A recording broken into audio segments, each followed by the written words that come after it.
headcount is down, other spending is up. There was a theory for a little while there that AI companies would spend a lot less money. We're not seeing that. I think AI companies are spending as much money as they've ever spent. So one of the meta narratives over the last 18 months is, can I do this with fewer people? Underratedly here, the Elon example is a big deal. Looking at how X is actually running okay with 15% as many people as they had before is a big shock. The number of founders taking secondary after their seed round is twice as high this year as it was in 2021, which was the highest we'd ever seen. Do you think that there's a set of people who are becoming founders for the wrong reasons? That's product market fit. Product market fit. Product market fit. I called it the product market fit question. Product market fit. Product market fit. Product market fit. Product market fit. I mean, the name of the show is Product Market Fit. Do you think the product market fit show has product market fit? Because if you do, then there's something you just have to do. You have to take out your phone. You have to leave the show 5 stars. It lets us reach more founders and it lets us get better guests. Thank you. Peter, welcome to the show again, man. Pablo, always a pleasure to see you, dude. I always look forward to these. I mean, obviously, like I think everybody else in Startup Land, we're watching your charts on LinkedIn on a daily basis.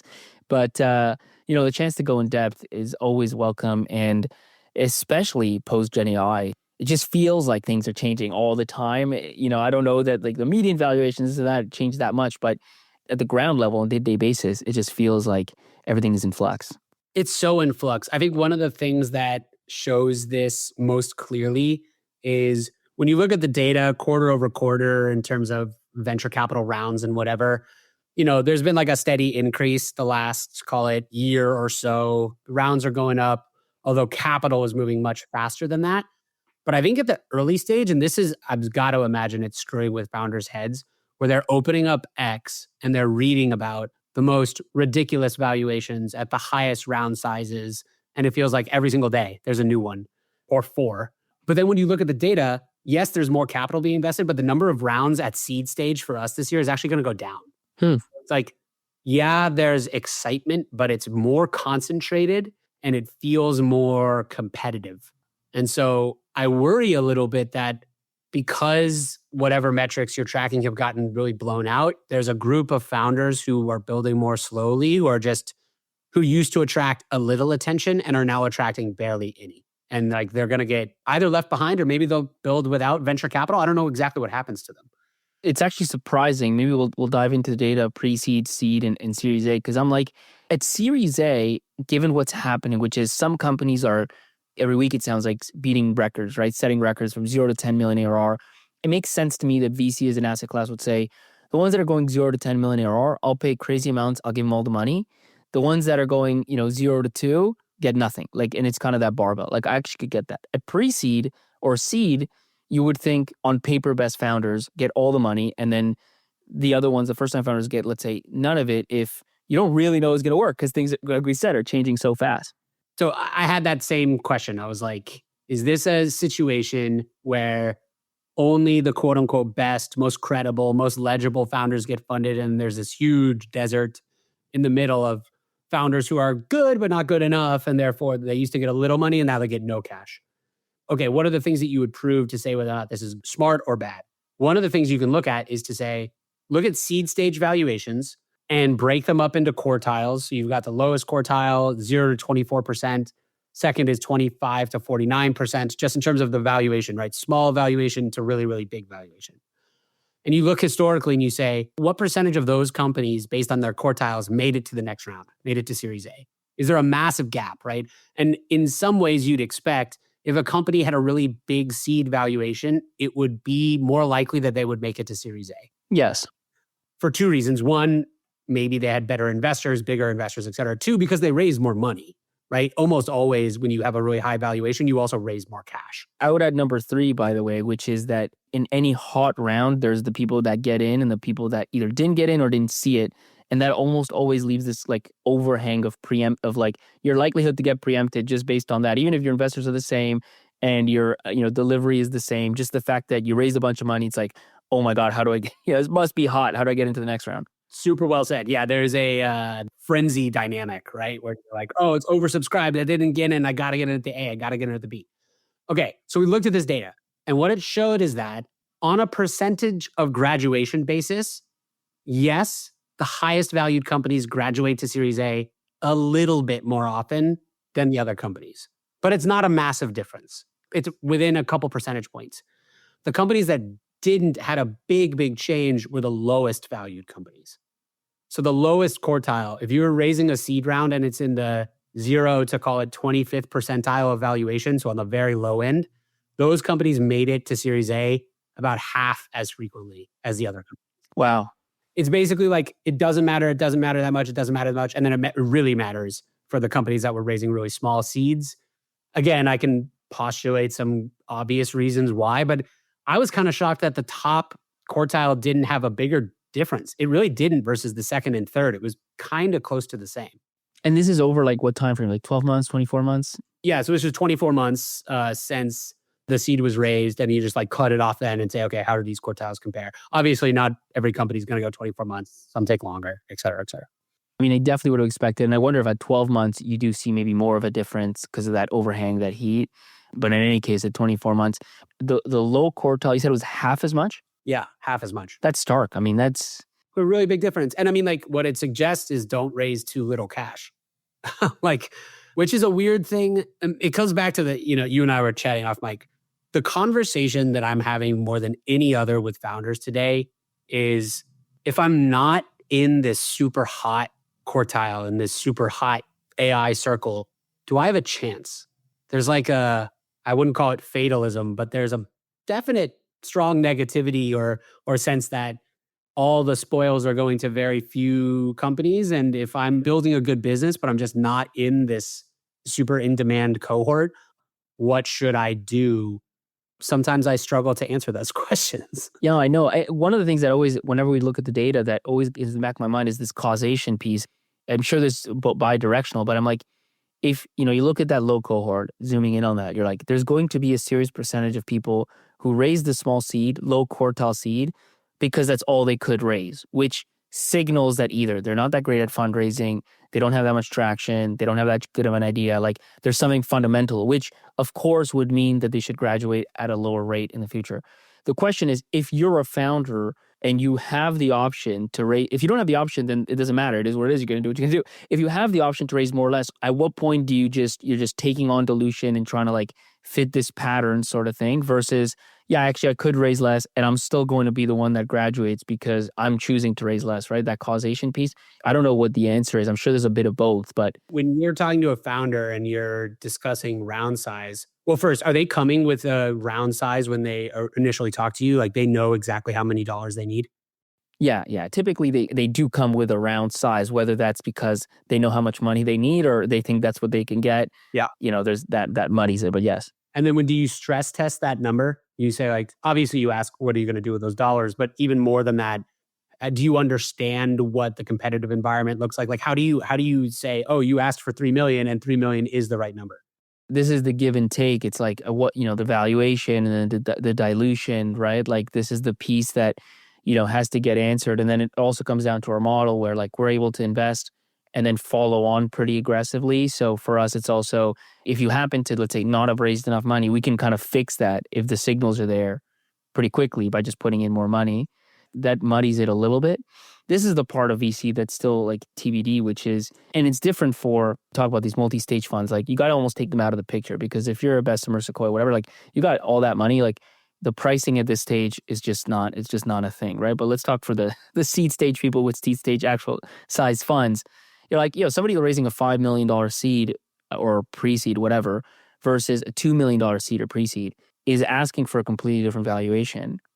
And I don't buy into this idea that as long as you get 20%, it just doesn't matter what you pay. Like it just intrinsically doesn't make sense to me. You're going to affect your ultimate return. And if you do it all the time, it's going to have some sort of an impact.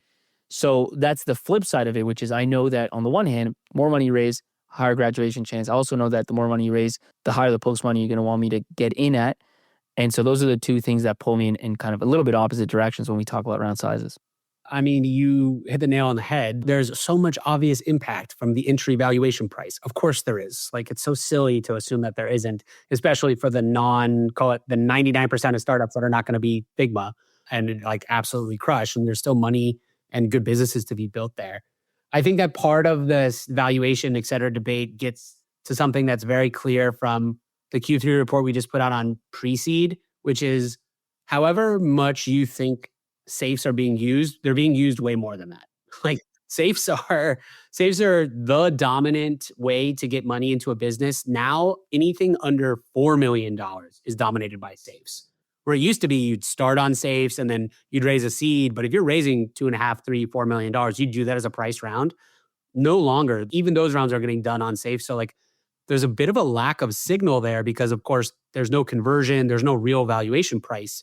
You keep doing safes and people are doing lots and lots and lots of safes right now. I don't know if it's altogether that good, you know? I mean, we've talked about this before, but like I'm good with doing one safe, you know, and especially the pre-seed, but whatever, even if it's a seed, it doesn't really matter as long as it's one safe. You start stacking safes, and I just don't like the confusion that brings to, you know, what does that actual ownership, you know, look like? Like when I'm giving out ESOP, what percent am I really giving? Am I giving people like you have to calculate all these pieces that obviously it's possible, like it's just spreadsheets. But you know, I was having this conversation with the founder the other week, and it's like, okay, I want to give this person whatever 0.5%. Should I give it to them pre-safe conversion or post-safe conversion, right? And we have one safe. You have multiple safes, you know, either things like that should be simple decisions, just you get a little bit more complicated because you either tell the employee you get 0.5%, when it all converts, they're like, wait, I have like 0.3%. What do you mean? You lied to me, right? Or you give them this kind of like 0.8 so they convert to 0.5. It's just not that clean. And it's like, what's the point of stacking safes? At some point you clean it up, we all see the same picture and we can just kind of move forward. 100%. Actually, on that note about early employee hiring, I wonder how any of those conversations have changed over the last year for you. I had this hypothesis that as AI companies grew faster with fewer people, the founders might compensate each one of those early employees a little bit more, given that they'll be a bigger part of the team because the team isn't going to grow that fast. We've seen basically none of that. Like the equity grants have not gone up for early employees. If anything, they've like gone down just a smidge. There's a little bit of AI ML engineers who are that's not true for, and those equity grants have gone up. But in general, it feels like if the founder can drive a harder bargain, they will. Well, and just maybe a follow-up to that, like what has happened to team sizes at, you know, those different stages? Big difference. Series A 2021, you had 25 people working for the company, full-time equity holding employees working for the company. Now you probably have 17. 16. Do you know 2023? I don't, it's just like that's post-COVID, but still kind of pre-ish Gen AI. Totally. So that would be kind of like 2021. And still down to 17. Okay. Now it's down to 17. And I think by the end of the year, that'll be more like 15. And that's at, you know, on the day of the Series A fundraise. So where's the money going? Because the round sizes are going up. I just imagine it goes to compute or to distribution or to something else. I mean, I've heard a couple times that it just goes into the bank account. It's good to have rainy day fund, but I very much doubt that comprises the majority of the cash being raised. But yeah, headcount is down and other spending is up. And there was a theory for a little while there that AI companies would spend a lot less money. We're not seeing that. I think AI companies are spending as much money as they've ever spent.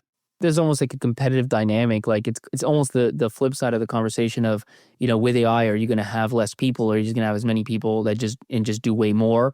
And it sounds like you probably get some sort of a balance in that, but it does sound like there's, what is that, 20%, almost 15, 20% smaller teams, which honestly, like without that data, I would have assumed was not the case, mainly because if the money's there, it tends to get spent. And I would assume, yes, compute is obviously one big area, but people is, you know, the other obvious thing. There are currents in the fundraising market. There are meta narratives that take over. So one of the meta narratives over the last 18 months is, can I do this with fewer people? We overhired in 2021, totally. I think actually underratedly here, the Elon example is a big deal. Oh yeah, 100%. Like looking at how X is actually running okay with 15% as many people as they had before is a big shock to a lot of folks. And they had to go back, you know, CEOs, big and small, go back into this and say, no, we don't need all these people. And now that's gotten on to the point where founders are reluctant to hire. What that signals to me is, funny to use first principles when we're talking about Elon, which is like, he's all about first principles, but it's like, you could have done that. You could have tried to operate with fewer people for a long time. And you kind of don't because you're like, well, everybody does it this way, so it's probably the right way to do it. It just goes to show you how much value there is in just going down to first principles, because now if you waited, you're just playing the same game as everybody else. I mean, in theory, if you just had said to yourself the same question pre-Elon doing that, you would have played a different game while everybody was playing this game, which is, an intrinsic advantage sort of thing. Sometimes you don't even realize that you're playing the game. You just don't even know. Of course, we're going to hire this many people. And it gets into this idea of, one of the things that's true for bigger startups is that they start to do the functional benchmarking. So they say, okay, our sales and marketing spend in terms of payroll should be X% of our R&D spend or whatever. They like benchmark the functions against each other. I think that stuff is going to get thrown out the window over the next 2 years. It's just going to be like, do we need this person?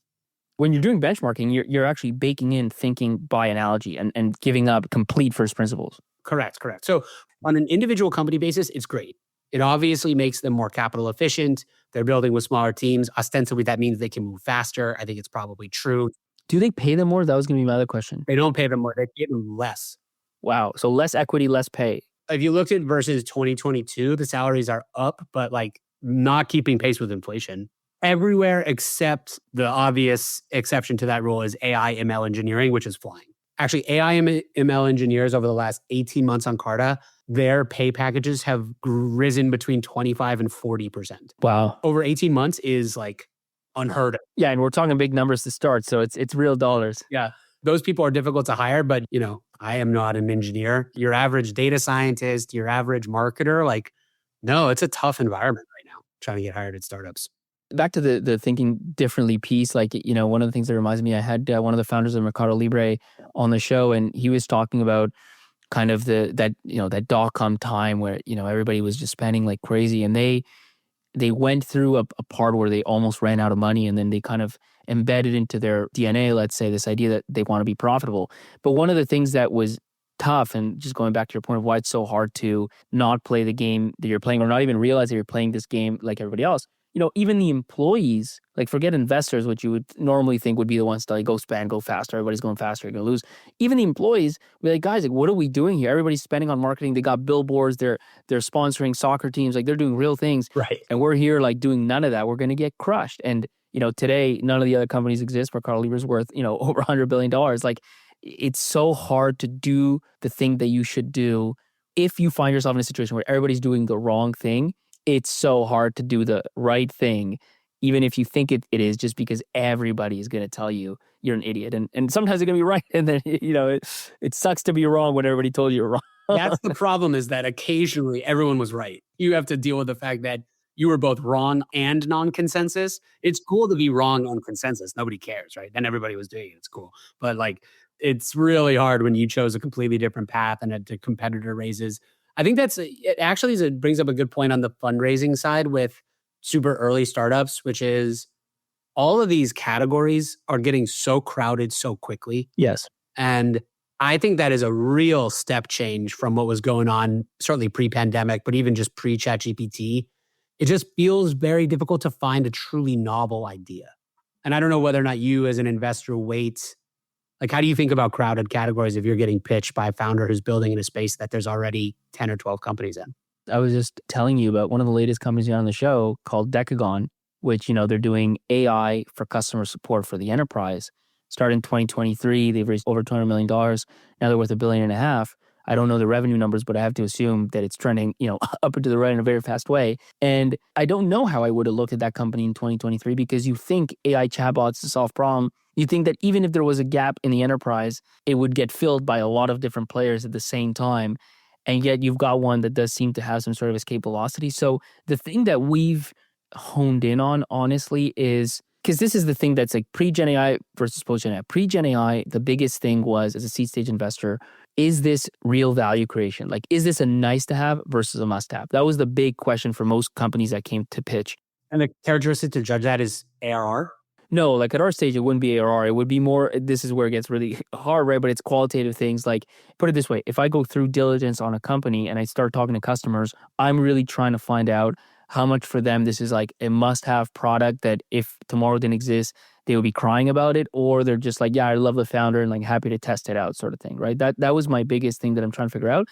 These days, the reality is AI has put founders in a place where there are so many places to add insane value, no-brainer stuff. And the example I always go to, the easiest one, think about voice AI. Think about how many calls are being done by humans, completely routine. You replace by voice AI, like for sure that's value. Nobody can tell you that that's not value.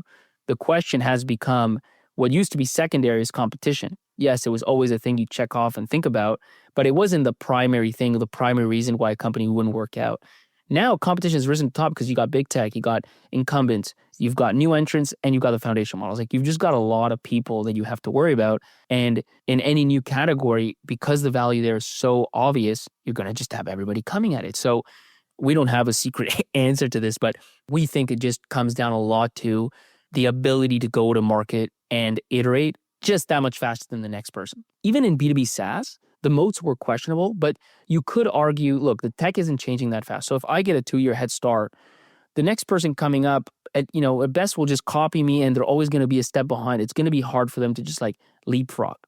Now, the tech is changing so fast that any edge you might have built up, certainly on anything that comes close to what the foundational models are doing, tomorrow might just be erased and wiped out. And it's like, oh shit, the new Gemini 3 like just does this out of the box, right? So you have to worry about that. And so it's like the only thing I can think of as an edge is if, for example, you're building a vertical AI app in something fintech related.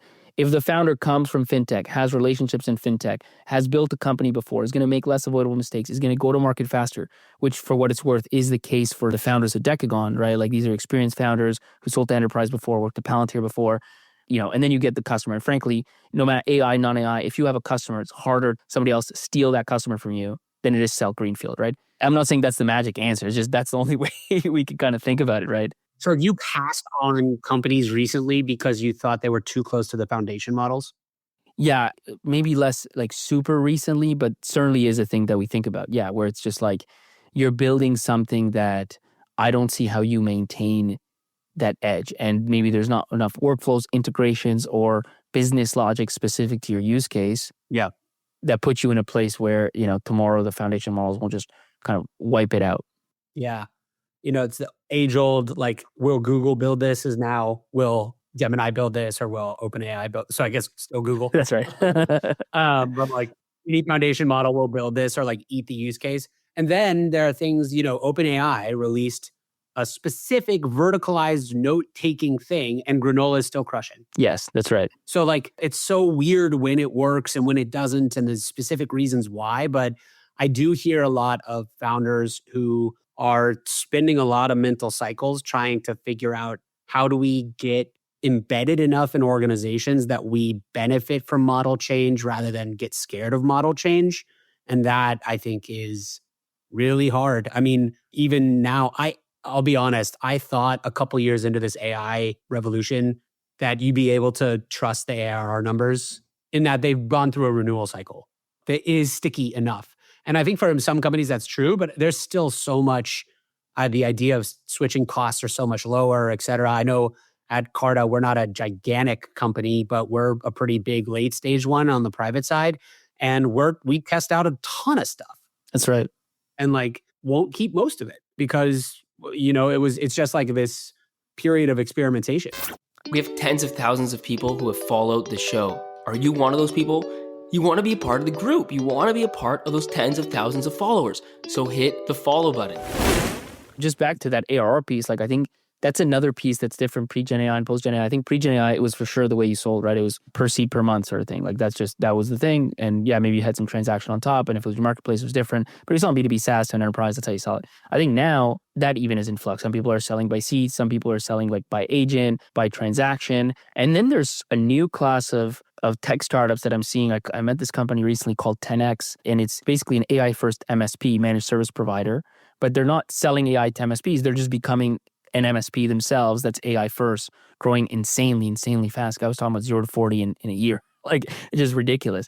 But, my point being that it used to be that if you start a services business, it's by definition non-venture investable. It's non-venture scale because you're going to fall into low margins, hard to scale. This guy's starting an MSP, which is by definition a services business.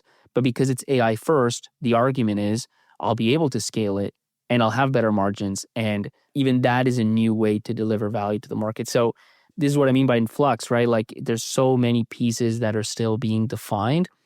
and it's TBD, what the end outcome is. Yeah, it's got to be confusing. Okay, so here's a conversation that I've been having with founders lately, which I don't actually know if I like this conversation. So you can just say pass if you want to talk about it. I'm in San Francisco. Do you think that there's a set of people who are becoming founders for the wrong reasons? Honestly, probably. I wouldn't say that I'm meeting as many of them as I was in the crypto high 2021 era. But It's been worse before. yes, it has been worse before. But that is such a classic thing where you have this mimetic type of behavior, right? Like where you see the massive rounds, you see the obvious use cases. You're like, I'm such an idiot for not starting a startup. You start one, for that reason, and maybe you get some early stage success. But for the vast majority of even the successful ones, this is a 10-year journey. So But what I think most people don't realize is even for the unsuccessful ones, it's a long journey. That's true. Yeah, that's true. Failing fast is not that easy. No, failing fast is super hard. And people, if you're going to be a founder and you're not, quote unquote, the tourist founder, you're going to keep smashing your head against the wall on it for a while, even when through all most sensible mechanisms, you should probably have shut this thing down already. There are hundreds and hundreds and hundreds of founders on Carta who will never raise another venture round, but they are still 3 or 4 or even 5 years away from shutting the company down. And it's like a real struggle. So we're getting back to the original question. The reason I ask is because there's usually this early stage startup thing is like, it's been glorified a little bit. And I think that's great. Like we need more founders, but there's also a bunch of people who are kind of LARPing as it or like interested in it because it seems cool. It's a very easy way to waste 5 years if you don't actually feel incredibly called to the thing that you're building. The data is interesting because the data is data. Like it's not debatable, but sometimes as a result of the data, you get signal and then that signal changes the data itself and now it becomes noise. And I think round size is an example of that where at first you probably have, the bigger round sizes going on average to the people that have the better kind of ideas. And then once people realize these are the sort of things that raise money, right? Then that attracts people to say, I'm going to build that sort of thing. And I'm really good at telling a story, of which there's a lot of people that are really good at telling stories. I don't mean like fraudulently. I'm just saying they have that skill set. So now the money's going to somebody who's telling the story that sells. Does that mean it translates into a massive company? Many times not. And we saw that in 2021 and with the crypto stuff. Like there were some really good storytellers telling you something that they believed, to be clear. I'm not saying they didn't believe it, but ultimately just went nowhere, but might have raised $5, $10, $20 million. Right. So like, how do you suss out who is a great founder and who is a great fundraiser? And like, how are you going to back, is one really indicative of quality in the other? I think there's a ton of questions on that. And then the last data part on this topic is one of the very consistent patterns that we're seeing right now is every quarter, like clockwork, the time between these early stage rounds is getting longer. If that's the case, one, you're 10 years signing up for. I mean, if everything goes right, you're talking 15. You're saying the time between what, seed and A is getting longer? Seed and A is getting longer. Wow. A to B is getting longer. B to C is getting longer. How does that align with these insane growth curves that we're seeing? Like what's the 100%. I feel like it's a tale of two cities there where right. Look at Ramp. I think Ramp has raised 4 times in 2025. Like they have in one calendar year, they're like doing a raise a quarter right now. And everyone kind of sets their watch to these big rounds and big names that are being raised. But then underneath it, there's a whole host of companies who are, again, not getting looked at anymore because their growth rate isn't in the upper decile anymore because that growth rate upper decile has been redefined. It's a very, very clear barbell. But when you average the medians together, right now on Carta, the median time between A and B is close to 1,000 days. It's a long time. 3 years. 2.7 years or so. What's the C to A median? I think the A is much closer to the 2-year mark. It's just above 2 years. Do you know the median ARR by chance at A? At A, we don't have great data on median ARR. The last stuff that I saw from Silicon Valley Bank had median ARR at A is just under 3 million. Wow. But again, in some ways, the absolute number there matters a lot less than the change, right? So yeah, the growth rate. Growth rate matters a ton more, which ties into the original question that we were asking, which is how much money are you going to raise? How much money is in part a function of how long you want this money to last. And I think that period of time is, it's all over the place, which also brings up a ton of bridge rounds and extensions and like pick your investors wisely. It's going to be a long road. Because your bridge round data, I remember not being pretty, and I assume that hasn't changed a little bit, but not materially or not at all. Not materially. I think there's a group of investors these days who are kind of baking the bridge round stuff into the original thesis. And they're just saying, look, we don't know we're going to get this right. We're going to reserve some capital for these bridges and extensions in the way that we would have reserved capital for follow-ons. I don't know if that's a great strategy, but I think it is happening more. Bridges are such a tough, the dynamics of them are just so hard to grapple with, because there's a part of me that would love to just go to a founder and say, look, like, I love you. I want to do this round. It's this much. If you're doing well, I've got this much money for you. If you're struggling and like, whatever, like, I'm just not bridging. I would love to be able to do that, but it's just not real. First of all, to a founder, that's just a worse value proposition, because they're like, well, I don't know what's going to happen. Like, I'd much rather partner with the other VC who might bridge. Like, right? Screw you. What do I need your dollars for? Yeah. So that's the first part. And the second thing is, well, kind of depends. Like, if we're struggling because we don't have PMF, we don't have traction, we don't, nothing. Okay, I get it. But if we just took 6 to 9 months to build the thing when we thought we'd take 3, so we just burned 6 more months. Then when we put it out, we're on a track, but we're not at Series A yet. You're just going to let it die? Which I wouldn't. No, of course not, right? So it's a tough, nuanced place. I guess that's the grayness of the grayscale of early stage. Pablo, are you a solo GP? No, I'm not. Okay, that was a setup question. I knew that. When you are making a bridge decision, do you have the other partners in the fund make that decision for you so that it's a little less emotional? No, I don't have them making it for me, but they are part of the decision making. We treat it like any other. The difference is, the thing is what we talk, like pro rata into it is kind of, okay, that's just going to happen. But if we're going to put, something close to our first check or more than our first check, for sure, then it becomes it's kind of a team decision. But yes, there is, like what you're alluding to, which is, there's kind of that sunk cost fallacy, like there's loss aversion, there's all these things that play into it. Because like I'd be super worried that I'm just doubling down not to make myself feel bad, trying to trust my initial judgment, or I'm clouded by the sunk fallacy, et cetera. I'd be worried about that all the time. And I think I'd probably overback founders that I originally believed in because that makes me feel better. Yeah, I think that's part of it. But you also, by the way, you do worry about the real reputational risk of, if something's just not working, it's not working. But these ones in the middle where you're like, I'm really not sure. And if it was a brand new deal, and I'm being honest, I'm like, I wouldn't do it. But if I don't do it, this founder is going to tell like 30 other founders I killed his company or her company, right? And it's like, yeah, is that good for the firm? Is that good for this fund? Like, is there a difference based on where you are, whether or not those founder networks are like as strong? Or is it like, look, founders at any place, whatever city you're in, are going to talk to one another and like kind of have judgment? I have to imagine it depends. It depends on, some networks are probably stronger and more ruthless than others. And what counts as bad behavior is probably different in different places a little bit.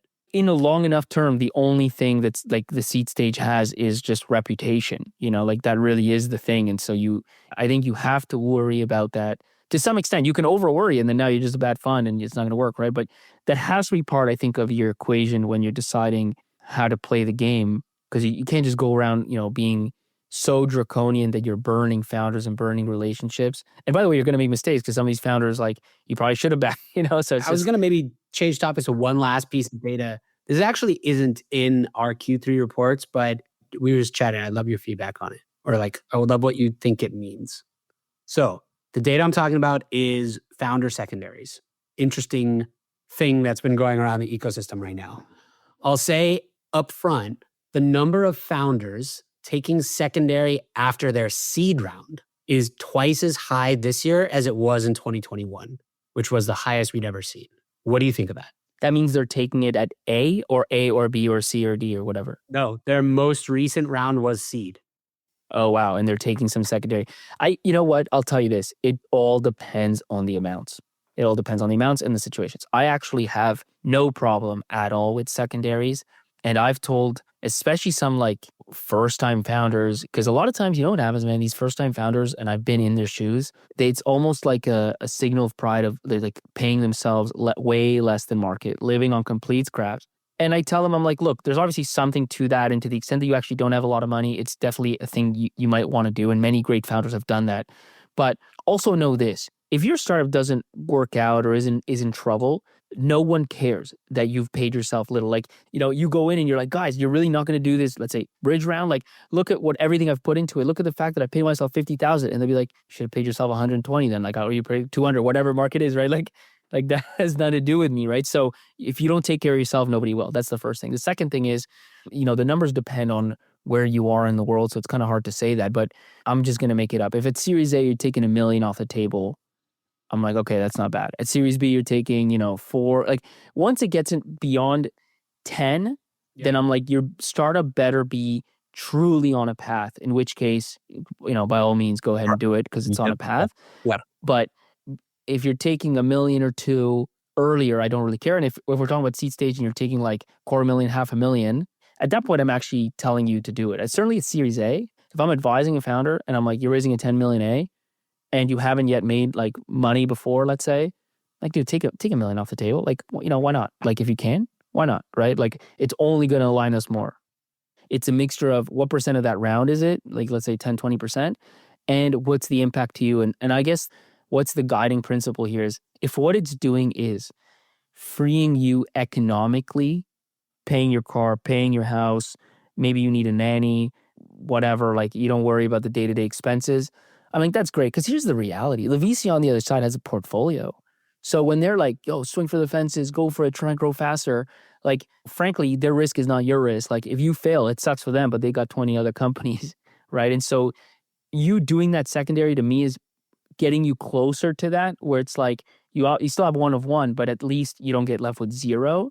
I think that's good. I think when the founder wants to get a payday that says, I never have to work again, I think that's fine if the company's on that trajectory. I think it's almost never that trajectory at seed or A. And so then it becomes, challenging at B, maybe. At C, yeah, sure, I think I'm 99% in agreement with you on both the value of a founder secondary to the founder on de-stressing economic pressure. I don't really believe in the idea that economic pressure at that stage is going to radically change the investment that you have in the company, but it can just make your life a lot easier so that you have more brain space to think about the next growth phase, which is totally fair. And again, I'm also in agreement with you that, is it a little bit surprising occasionally when you see a seed stage number and you're like, oh, that's a pretty big number for seed. Yes, but there's a ton of different situations, and some of these seed rounds are massive. So as a percentage of the round, I think it makes sense. I do think the one hangup that I have a little bit is that while we're seeing, call it close to double the amount of founders taking something out at seed, like, almost none of them have employee participation. Right. Right. And so whereas in distinction, the late stage has actually gotten better for employee liquidity because of these employee tender offers that are happening in lieu of going public for some of these biggest companies. So it's obviously, it would start with the founders, then maybe trickle down a little bit to the employees, but we're just not seeing that at all. And I wonder where that goes. My guess, just hearing that right now, would be like, if the secondary is $1 million, let's say, right, because we're talking about seed, and you let it trickle down to the employees, they're going to get 10K, 30K, 50K. And it's almost like, if you don't trickle it down, the employees might not even know. Like, it might just kind of happen, and they don't even know that it happened. And they're like, okay, it's just, if you open that door, then they're like, oh, you just took like $500,000, you know what I mean? And I took 10. Is that even, whereas at Series A, at Series C or whatever, like, if there's 50 million, 100 million in secondary, which in some of these massive rounds there are, everybody can, have a true like payday. Like, the cost benefit at seed for the board and the founders might just not like really get there, though it is admittedly like unfair. Like, some shareholders get it and the rest don't, right? Like, right. I'm not saying that founders and employees need to have the exact same access to liquidity. I think that would be silly, right? One of these parties does put in more than the others. As this whole new dynamic around the way money works in early stage startups, I am recognizing the fact that just employees are going to get mostly left out of this equation until you get to be later stage. And if the timelines are what they are and the hiring market is what it is, like, there's a little bit of like getting caught in the cracks of how this ecosystem is changing that could apply to startup employees more than it applies to the other two major participants of investors and founders. I don't know. Maybe I'm just speaking as a startup employee.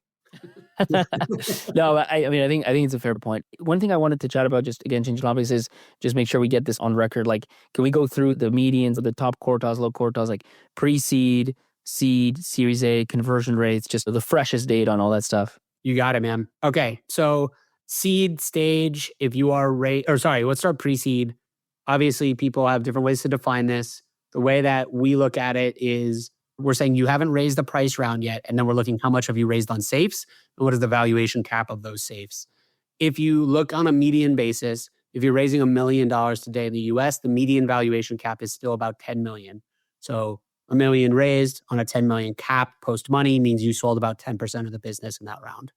Obviously, pre-seed is now anywhere from like 500K to 2 million or even 3 million. Like, I don't know. There's, there was an A16Z company recently that raised a $20 million pre-seed. These names are just names. But I do think that it's important for founders to recognize it's a very clear step up.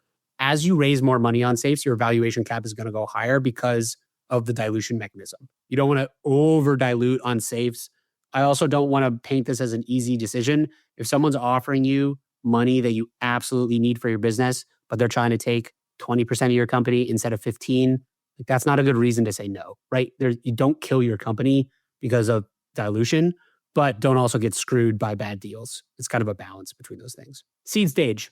Right now, what we're seeing is that seed stage is about 16 million pre-money and 3.5 or so million raised in the round.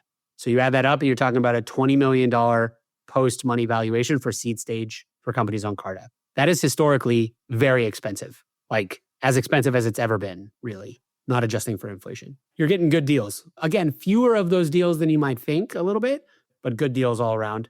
Series A, the median is 50 million pre-money and raising about 10 to 11. So 60 million post is a good benchmark for Series A. And has that gone up or mainly seed went up, but A stayed more stable? No, A's been going up pretty consistently since, call it like the end of 2022, beginning of 2023, where it bottomed out. Like 2023, same number at Series A was 34 million. And now it's 50. So it's been a big shift. It's actually just peaking just about where it was in 2021. It's about equal to where it was in 2021 right now. But there's been inflation since then. So it's on a purchasing power, it's less, whatever. Series B is not back to its former heights. In 2021, the peak was like 160 million Series B. That's pre-money. That was very expensive. Now it's about 120, but it's been going up pretty consistently quarter over quarter. And what are the graduation rates between like pre-seed to seed, seed to A? Pre-seed to seed graduation rates are really hard to figure out because, one, we don't know exactly if you're done raising on safes. You just know that you raised on one safe. You can just continually roll on that. And so it makes like picking a date hard. What I'll say is that if you're raising a pre-seed round of any size, so for instance, if you raise $1 million on safes, the percentage of companies that will get to an actual priced round after that is probably about 50%, maybe a little higher. Seed to A in 2 years or less used to be, at the boom times, it was 40% of companies did that. That's super fast. Then it slowed down a lot. And now it's kind of the latest data that we have. I'm pulling it up right now on seed stage. The latest data has it at 20% of companies got from seed to A in 2 years or less. So, wow, that's not very many. Of course, that's not all companies that will make it to A. You'll probably look at that graduation rate and say something like 40% of companies will get from seed to A.